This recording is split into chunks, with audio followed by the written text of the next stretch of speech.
Bonjour, Jésus-Christ est le chef de toute principauté et de tout pouvoir satanique. Il a reçu le nom au-dessus de tout autre nom. Et qui que vous soyez chrétien, que vous soyez sataniste ou je ne sais quoi, athée ou je ne sais quoi, je veux déclarer ce que la Bible nous dit. Jésus-Christ est le chef au-dessus de tout nom et il a reçu le nom au-dessus de tout autre nom. Alors aujourd'hui, je vais partager avec vous sur le diable, les démons et l'enfer. Et nous savons que Jésus-Christ est au-dessus de toutes ces choses. Et peut-être vous m'entendez, vous m'écoutez aujourd'hui parce que vous vous intéressez aux démons. Peut-être même quelqu'un m'entend et vous aimez Satan, vous aimez le diable et vous êtes attiré par les choses sataniques. Et j'aimerais vous dire que si c'est votre cas, vous êtes sur le chemin qui mène en enfer, un lieu où vous ne voulez surtout pas aller. Jésus-Christ est venu, il a pris votre place. Il a porté vos péchés. Et si vous refusez de vous soumettre à Jésus-Christ, et si vous choisissez de rester esclave du diable, dans ce royaume des ténèbres, vous allez périr et mourir sans Christ, et vous allez entrer dans une mort éternelle, loin de Dieu. Là, aucune joie ne sera possible. Il n'y a aucune bonté, aucune joie, aucune présence de Dieu, aucune lumière, aucun rire, aucune amitié dans ce lieu de souffrance éternelle. C'est aujourd'hui le jour où Jésus-Christ veut vous sauver et veut vous libérer de la mort. Alors, dans Matthieu au chapitre 25, Jésus nous parle du jour du jugement. Et il nous dit que ce jour-là, il y aura devant lui toutes les nations du monde, tous les hommes du monde. Et il dira à ceux qui sont à sa droite, d'entrer dans sa présence, il les accueillera. Mais à ceux qui sont à sa gauche, il va leur dire « Éloignez-vous de moi, maudits, allez dans le feu éternel qui a été préparé pour le diable et pour ses anges. » L'enfer n'est donc pas un lieu qui a été créé pour les hommes.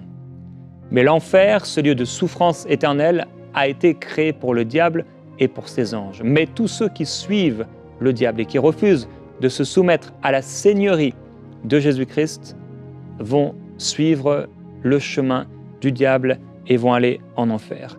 Et c'est étonnant parce que de la même manière que lorsque le diable a chuté et s'est éloigné de Dieu, Dieu a préparé un lieu pour lui, un lieu de jugement éternel. Mais de la même manière que Dieu a préparé un lieu de jugement éternel, Dieu avait préparé pour cet être de lumière, Lucifer, préparé pour le jour où il fut créé, des instruments pour louer Dieu. Il est écrit dans le livre d'Ézéchiel au chapitre 28, « Tu étais en Éden, le jardin de Dieu, tu étais couvert de toutes sortes de pierres précieuses, de sardoine, de topaze, de diamants, de chrysolite, d'onyx, etc., ainsi que d'or. Tes tambourins et tes flûtes étaient à ton service, préparés pour le jour où tu fus créé. » Satan était un ange de Dieu. On peut en conclure qu'il était un ange dédié à la louange et au service de Dieu, qui louait Dieu, qui adorait Dieu.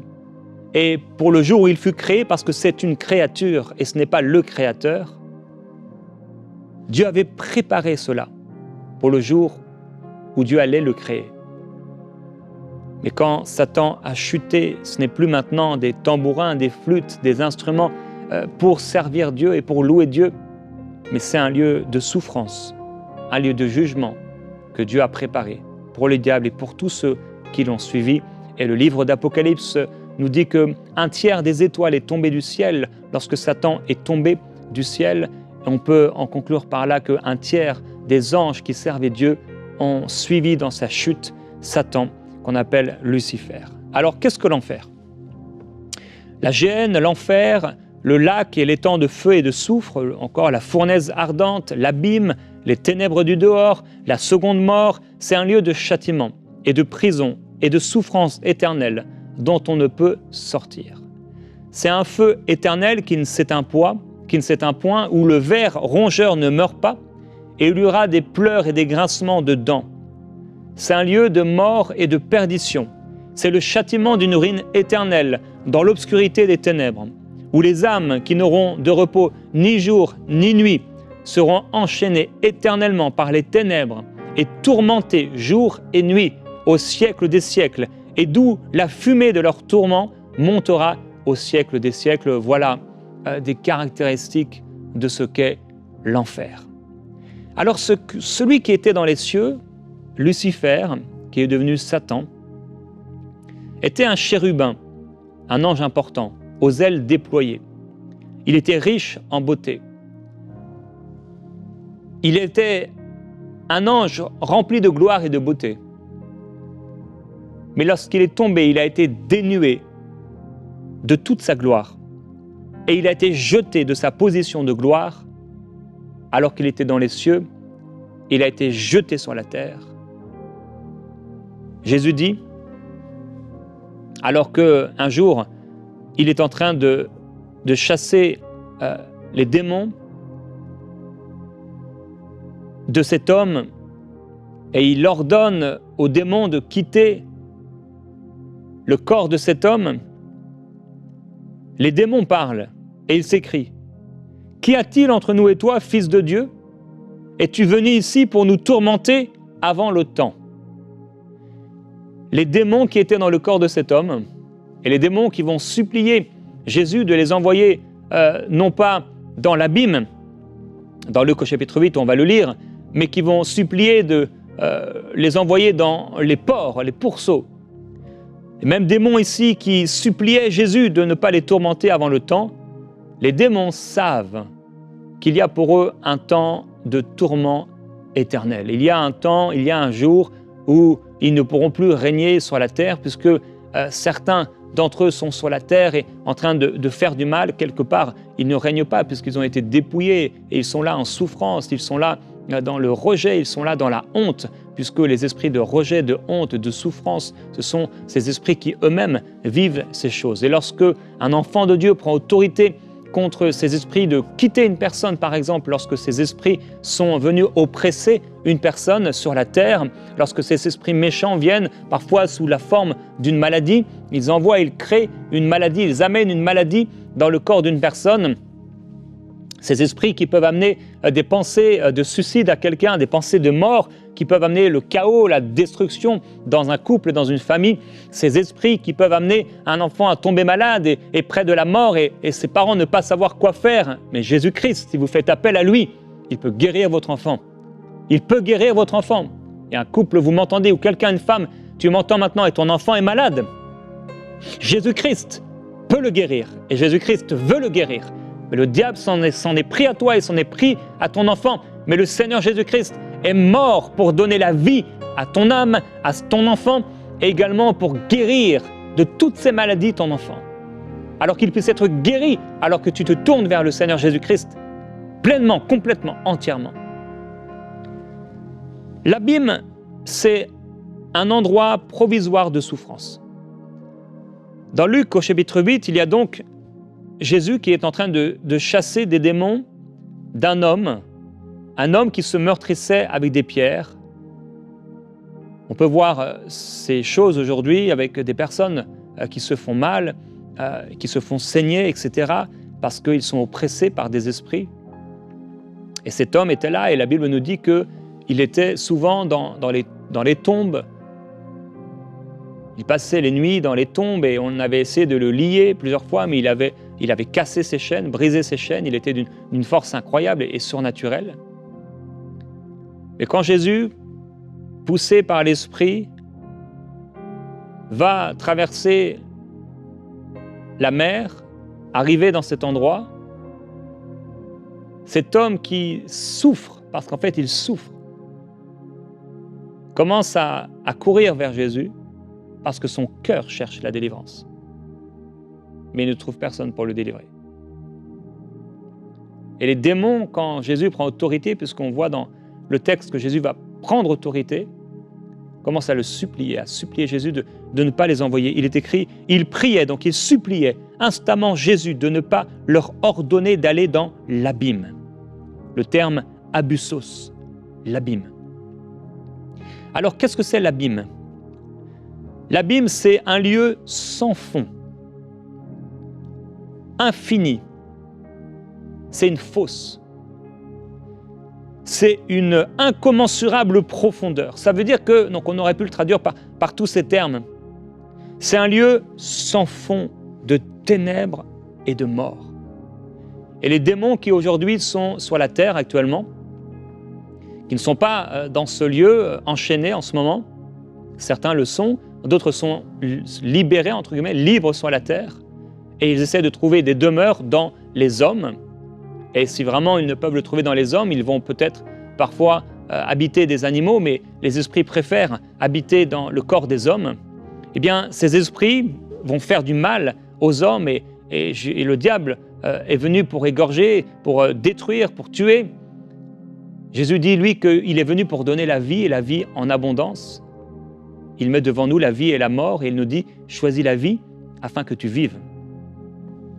Et on voit ici que les démons priaient. Ils ont prié. Comme un homme peut prier sur la terre, ils ont prié. Comme quelqu'un peut prier, faire appel à Jésus, ils ont fait appel à Jésus. Et ils ont prié. Et c'est étonnant de voir que même à ce moment-là, leur prière a été exaucée. J'ai dit qu'en enfer, c'est un lieu où aucune prière ne sera exaucée. Jésus va leur permettre d'aller là dans les porcs. Puisque bien sûr, ces porcs, pour les Juifs aussi, c'était un animal impur. Et donc, ils vont supplier Jésus de ne pas leur ordonner d'aller dans l'abîme, dans ce lieu de souffrance. Et on a vu, juste avant, ils disent à Jésus, est-ce que tu es venu pour nous tourmenter avant le temps? Quand un chrétien prend autorité contre des esprits avec la parole de Dieu, cette parole est comme une épée à double tranchant, ça crée une souffrance pour cet esprit. Et c'est pourquoi cet esprit, au nom de Jésus-Christ, quitte cette personne. Parce que la parole de Dieu est comme un feu. Elle est comme un marteau qui brise le roc. Elle est comme une épée, plus tranchante qu'aucune épée. C'est une arme. C'est une arme d'attaque, de défense contre l'ennemi. Et quand un chrétien prend autorité dans une situation, parce qu'il y a une personne qui est là dans son entourage, ou elle-même, qui vit des oppressions, des choses bizarres à la maison, dans son cœur, dans sa vie, des accidents répétitifs qui se répètent, et cette personne réalise, et elle sait que non, je marche avec Dieu, moi, je suis un enfant de Dieu, j'ai autorité dans le nom de Jésus-Christ, et qu'elle prend autorité et qu'elle ordonne à cet esprit de quitter la personne ou à ces esprits de sortir de ce lieu, de cet endroit, de cette maison, de cette personne. Ça crée une souffrance dans le corps spirituel de ces esprits et ils partent et ils quittent au nom de Jésus-Christ. L'abîme, c'est une prison pour esprit qui est en deux parties. La première de ces parties qu'on appelle le Tartaros. Une fois dans le Nouveau Testament, Pierre nous montre que c'est dans ce lieu qu'une proportion d'anges déchus, donc des démons, se trouve emprisonnés en ce moment. Et la deuxième partie, qu'on appelle le séjour des morts, Hadès en grec, Sheol en hébreu, c'est la deuxième partie de l'abîme. Le séjour des morts, je l'ai dit cette semaine, elle était divisée en deux endroits, deux lieux, deux parties. Le sein d'Abraham, qui était un lieu d'attente et de repos pour les justes, et qui a été vidé lorsque Jésus-Christ est mort et ressuscité. Il a vidé le sein d'Abraham, et aujourd'hui, ces personnes sont au ciel. Et la deuxième partie, donc, il y a ce qu'on appelle l'enfer, pour les injustes. Il y a entre le sein d'Abraham et l'enfer un fossé infranchissable. Le séjour des morts, il n'est que provisoire, donc il cessera d'exister au moment du jugement dernier. En réalité, il sera jeté dans les temps de feu éternel, avec toutes les âmes qu'il contiendra. Cette partie du séjour des morts, c'est comme un couloir vers l'enfer. C'est une sorte de prison transitoire où ils attendent le jugement dernier et l'enfer éternel. Alors, qu'est-ce que la géhenne, les temps de feu, la seconde mort? On fait référence, quand on parle de la géhenne, ça vient d'un terme hébreu, Géhinom, la vallée de Limon. Cette vallée était un lieu où en fait où se faisaient des sacrifices humains, bien sûr pas le peuple de Dieu. Et de ce fait, ce nom pour les Juifs, c'était synonyme d'horreur. De leur temps, le feu y brûlait continuellement les immondices, ce qui rappelait au peuple d'Israël le jugement réservé aux méchants. la gêne et l'étang de feu, c'est la même chose, et ces mots se retrouvent un peu partout dans les évangiles et ailleurs dans le Nouveau Testament. Maintenant, lorsque le diable veut s'élever au-dessus du trône de Dieu, il est jeté à terre. Il perd toute sa gloire. Il est sur la terre. Il y a comme un combat apparemment entre le ciel et la terre. On ne trouve plus de place pour le diable au ciel, il est projeté à terre. Il perd toute sa gloire et toute sa beauté. Un tiers des anges le suivent, ils deviennent des démons, des anges déchus, qui essaient d'entrer dans le corps des hommes pour leur faire du mal, pour leur nuire. Il y a maintenant donc deux royaumes. Il y a le royaume des ténèbres et le royaume de la lumière. Il y a le royaume d'Adam, d'Ève, qui marche avec Dieu, et il y a l'autre royaume. Quand Adam et Ève périssent lorsque ils vont pécher, les voilà dans le royaume des ténèbres. Il faut qu'ils puissent accepter de suivre Dieu, de vivre pour Dieu, d'être justifiés par Dieu. Et les démons sont les mêmes démons qui étaient il y a 6000 ans, les mêmes démons qu'il y était il y a 2000 ans, sont les mêmes démons qui aujourd'hui font du mal aux gens partout sur la terre. Dans Apocalypse chapitre 12, il est écrit « Malheur à la terre et à la mer ». Et avant cela, « Réjouissez-vous, cieux et vous qui habitez les cieux ». Mais malheur à la terre et à la mer, car le diable est descendu vers vous, plein de fureur, sachant qu'il a peu de temps. Et le diable sait qu'il a peu de temps, et parce qu'il a peu de temps, il va s'en prendre à l'Église, à l'épouse.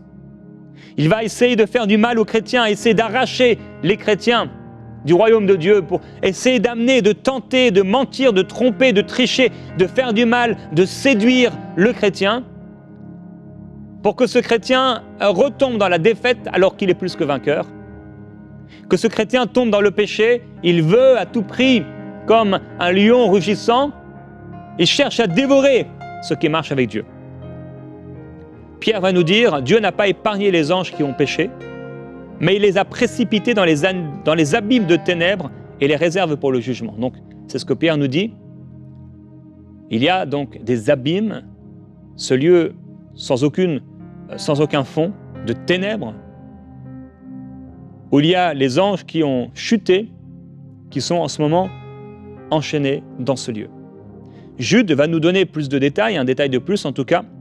Il dit quant aux anges qui n'ont pas conservé leur rang, mais qui ont abandonné leur demeure propre, il les a enchaînés éternellement dans les ténèbres pour le jugement du grand jour. Donc c'est là que Jude nous parle du fait que ces anges sont enchaînés éternellement. Pierre dit ils sont précipités, Jude dit ils sont enchaînés. Jusqu'au jour du jugement, certains sortiront pour un temps quand le 5e ange sonnera de la trompette. Il est écrit dans le livre de l'Apocalypse, le 5e ange sonna de la trompette et je vis une étoile qui était tombée du ciel sur la terre. Alors l'étoile ou les étoiles dans la parole de Dieu sont souvent synonymes d'esprit. La clé du puits de l'abîme lui fut donnée et elle ouvrit le puits de l'abîme. Donc à un moment, le puits de l'abîme va être ouvert. Et il monta du puits une fumée, comme la fumée d'une grande fournaise, et le soleil et l'air furent obscurcis par la fumée du puits. De la fumée sortirent des sauterelles qui se répandirent sur la terre. Les sauterelles sont synonymes de démons. Il y a un temps quand l'ange de Dieu, à la fin des temps, au jour du jugement, va sonner la trompette. Les esprits qui sont là dans l'abîme vont être relâchés pendant un temps et vont faire souffrir les hommes. Il y a aussi un autre temps qu'on appelle le millénium. Alors que le diable sait qu'il a peu de temps et qu'il va essayer, qu'il s'acharne pour faire du mal aux gens et mal à l'Église, aux chrétiens, un ange va venir, il est écrit, il le jeta dans l'abîme. Il ferma et scella l'entrée au-dessus de lui afin qu'il ne séduisît plus les nations jusqu'à ce que les 1000 ans fussent accomplis. Après cela, il faut qu'il soit délié pour un peu de temps. Donc, à un moment, après l'enlèvement de l'Église, un ange va prendre le diable, un seul ange, pas Dieu. Dieu ne changera pas, ne bougera pas de son trône, ne déplacera pas son doigt, mais un seul ange va prendre le diable, comme on peut prendre une serviette sale, et va le jeter dans l'abîme. Et il va l'enfermer pendant 1000 ans, ce qu'on appelle le millénium, où Christ va régner dans ce millénium. Et donc, si la Bible nous montre la manifestation progressive de notre salut, à nous qui avons cru, et de notre victoire en Christ qui sera totale et pleinement manifestée lorsque nous régnerons avec le Seigneur et que nous serons dans la nouvelle Jérusalem, la nouvelle terre, la Bible nous montre également la défaite et la chute progressive de Satan. Celui donc qui était dans les cieux, un chérubin aux ailes déployées, magnifique, riche en beauté, est devenu un être dénué de gloire, je l'ai dit, a été jeté de sa position de gloire dans les cieux, sur la terre. Il a été maudit ensuite dans le jardin. Il a été dépouillé par la croix. À la croix, Jésus-Christ a dépouillé les principautés sataniques, les autorités, et par la croix, les a livrés publiquement en spectacle, en triomphant d'eux par la croix. La croix était vraiment la surprise du diable. Il ne pouvait imaginer que Christ, parce qu'il n'avait jamais péché, recevrait les clés de la mort et du séjour des morts et qu'il dépouillerait le diable et sa puissance. Il a maintenant été placé sous nos pieds et il sera précipité au plus bas. Apocalypse, chapitre 12, nous dit cela. Au verset 7, il y eut une guerre dans le ciel. Michaël et ses anges combattirent le dragon combattit lui et ses anges. Mais il ne fut pas le plus fort. Il ne se trouva plus de place pour eux dans le ciel. Il fut précipité, le grand dragon, le serpent ancien, appelé le diable et Satan, celui qui séduit toute la terre habitée. Il fut précipité sur la terre et ses anges furent précipités avec lui. Alors j'entendis dans le ciel une voix forte qui disait « Maintenant est arrivé le salut, ainsi que la puissance et le règne de notre Dieu et l'autorité de son Christ, car il a été précipité l'accusateur de nos frères, celui qui les accusait devant notre Dieu jour et nuit. Ils l'ont vaincu à cause du sang de l'agneau et à cause de la parole de leur témoignage. » Quand le dragon vit qu'il a été précipité sur la terre, il va poursuivre la femme qui avait mis au monde l'enfant mâle. Le dragon fut irrité contre la femme et il s'en alla faire la guerre au reste de sa descendance, de ceux qui gardent le commandement de Jésus. L'Apocalypse va nous parler de choses qui sont déjà passées et de choses en cours et de choses à venir. Donc il sera précipité au plus bas, saisi par un ange, lié et jeté dans l'abîme pour 1000 ans. C'est ce que j'ai lu avec vous, donc Apocalypse chapitre 20, versets 1 à 3. Il saisit le dragon, le serpent ancien, qui est le diable et Satan, il le lia pour 1000 ans et il le jeta dans l'abîme. Et ensuite il sera relâché pour la manifestation finale de sa défaite. Apocalypse chapitre 20, versets 7 à 8. Quand les 1000 ans seront accomplis, Satan sera relâché de sa prison et il sortira pour séduire les nations, où finalement, après avoir été relâché, il sera finalement jeté pour toujours dans les temps de feu et de soufre. Apocalypse chapitre 20, verset 10. Le diable qui les séduisait fut jeté dans les temps de feu et de soufre, où sont la bête et le faux prophète, et ils seront tourmentés jour et nuit au siècle des siècles. J'aimerais dire et rappeler qu'en enfer, le diable ne régnera pas. Non, le diable ne régnera pas en enfer. Les dessins animés, les films nous ont montré le diable avec ses cornes et son trident en train de faire du mal aux gens. Ça, peut-être, c'est ce qu'il fait aujourd'hui sur la terre. Mais en enfer, il ne régnera pas.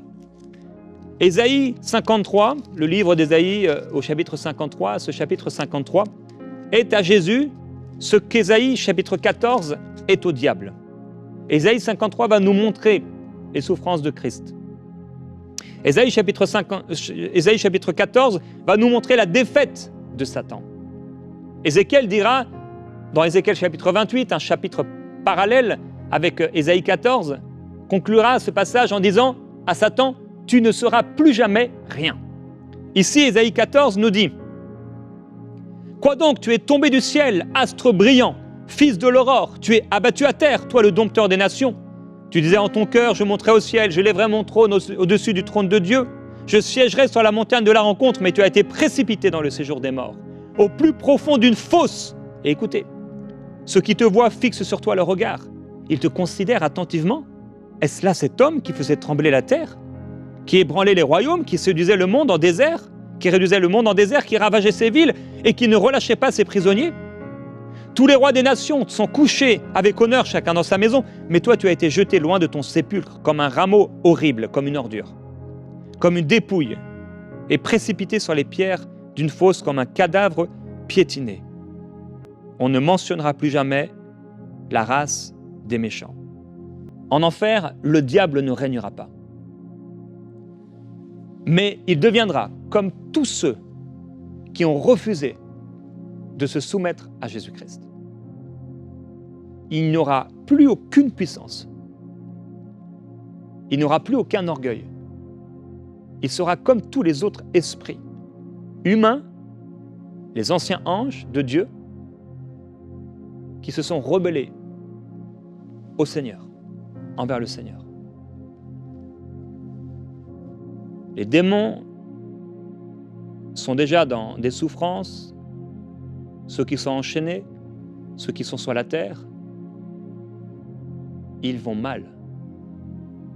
Ils souffrent. Ils sont dans des corps d'hommes. Ils n'étaient pas faits pour ça. Ils n'ont pas été créés pour ça. Et ils seront jetés avec la bête, le faux prophète, dans le lac de feu et de soufre, et ils souffriront éternellement. Et les suivront avec eux tous ceux qui ont refusé de vivre pour Jésus-Christ. Tous ceux qui ont refusé le salut qui était proposé gratuitement en Jésus-Christ, le don de la vie éternelle. Dans ce lieu dans le lac de feu et de soufre, frères et sœurs, vous qui marchez avec le Seigneur, je crois qu'il est important de le savoir. Le diable ne régnera pas. Il ne sera pas roi dans ce lac, mais il souffrira. Vraiment, il deviendra comme n'importe quel homme, sans puissance. C'est ce que nous révèlent les Écritures. Ça veut dire que quelqu'un qui est mort, on va parler de Judas, qui a trahi Jésus, il sera exactement pareil que Satan. À ce moment-là, la défaite progressive de Satan, le salut progressif de l'enfant de Dieu. Nous avons été sauvés un jour, oui, mais la manifestation de ce salut sera complète dans la Nouvelle Jérusalem. Satan a été dépouillé, oui, mais sa dépouille totale et sa défaite totale sera quand il sera jeté dans le lac de feu et de soufre. C'est pourquoi on peut remercier le Seigneur et glorifier Dieu. Remercions Dieu ensemble. Seigneur, nous voulons te remercier parce que tu nous as libérés de la puissance de Satan et des démons. À la croix, tu as effacé l'acte qui était rédigé contre nous. Et tu nous as établis dans les lieux célestes, assis à tes côtés, au-dessus de toute domination, au-dessus de tout esprit méchant, au-dessus de Satan. Tu as tout mis sous les pieds de l'Église, parce que tu es le chef, au-dessus de toute principauté et de tout pouvoir. Et je déclare au nom de Jésus-Christ que j'appartiens à Jésus, et que le nom de Jésus est invoqué sur moi, et que le sang de Jésus me purifie de tout péché, et que je vivrai aujourd'hui et jusqu'à la fin pour Jésus-Christ. Et en Jésus-Christ, par la foi, je suis sauvé, par la foi, je suis libéré. Je ne suivrai pas l'homme de la perdition, je ne suivrai pas Satan, je refuserai d'être soumis et d'être esclave d'un quelconque esprit. Aucun esprit n'aura de pouvoir sur moi, parce que j'appartiens à Dieu. J'appartiens à Jésus-Christ et j'appelle la Seigneurie de Jésus-Christ, non seulement sur ma vie, mais sur ta vie, mon frère, ma sœur. J'appelle le nom de Jésus-Christ sur toi, sur ta maison, sur tes rêves, sur ton corps, sur ton âme, sur ton esprit. J'invoque le nom de Jésus-Christ alors que ton cœur lui appartient et se soumet à lui. Reçois Jésus-Christ, toi qui m'entends maintenant. Tu n'appartiens pas à Jésus-Christ. Tu as suivi cette émission peut-être pour en connaître plus sur Satan. Et tu réalises aujourd'hui que si tu continues cette vie, tu vas aller en enfer, dans ce lieu de tourment qui avait été préparé originellement pour le diable et les démons. Mais tu vas le suivre parce que c'est là qu'il veut t'amener, le diable. Mais Jésus-Christ est mort à ta place sur la croix. Il t'a tellement aimé. Dieu a tant aimé le monde, il t'a tant aimé qu'il a donné Jésus-Christ, son Fils bien-aimé, pour que tu ne viennes pas à la mort éternelle, mais que tu trouves la vie éternelle. Aujourd'hui, reçois le pardon de tes péchés en disant à Jésus-Christ, « Seigneur Jésus, pardonne-moi. Pardonne-moi pour mes péchés. Pardonne-moi d'avoir vécu ma vie loin de toi. Pardonne-moi, Seigneur Jésus-Christ. Pardonne-moi d'avoir essayé de me sauver moi-même. Je ne peux me sauver moi-même. C'est toi qui es venu me sauver. C'est toi qui as porté mes péchés. C'est toi qui es mort à ma place. Et je crois que tu es mort, mais je crois aussi que tu es ressuscité pour me donner la vie. À partir d'aujourd'hui, je vais vivre pour toi. Je n'appartiens plus à Satan. Tu me transportes de ce royaume de ténèbres à ton royaume de la lumière. Oui, Jésus-Christ, je fais appel à toi. Transporte mon esprit dans le royaume de paix, dans le royaume de lumière, et fais-moi une place en toi. Écris mon nom dans ce livre de vie. Je veux t'appartenir et être à toi. Je te servirai et je vivrai pour toi tous les jours de ma vie, au nom de Jésus-Christ. Amen. Trouvez une église, marche avec le Seigneur, fais-toi baptiser dans l'eau, comme Jésus l'a commandé. Tu as peut-être été baptisé étant enfant, ça ne valait rien, parce que tu ne savais pas ce que tu faisais. Mais maintenant que tu sais ce que tu fais, trouve une bonne église locale, où on prêche toute la parole de Dieu, où on croit au baptême du Saint-Esprit, où on croit au baptême d'eau, où on croit en toute la parole de Dieu telle qu'elle est. Le Saint-Esprit te conduira et te dirigera. Marche avec le Seigneur. Trouve des frères, des sœurs qui vont avec toi partager Christ, partager ta foi. Louer ensemble le Seigneur. Et partage ce témoignage, le témoignage de ce que Christ a fait dans ta vie, autour de toi. Que le Seigneur te bénisse. On se retrouve demain dans Prière inspirée.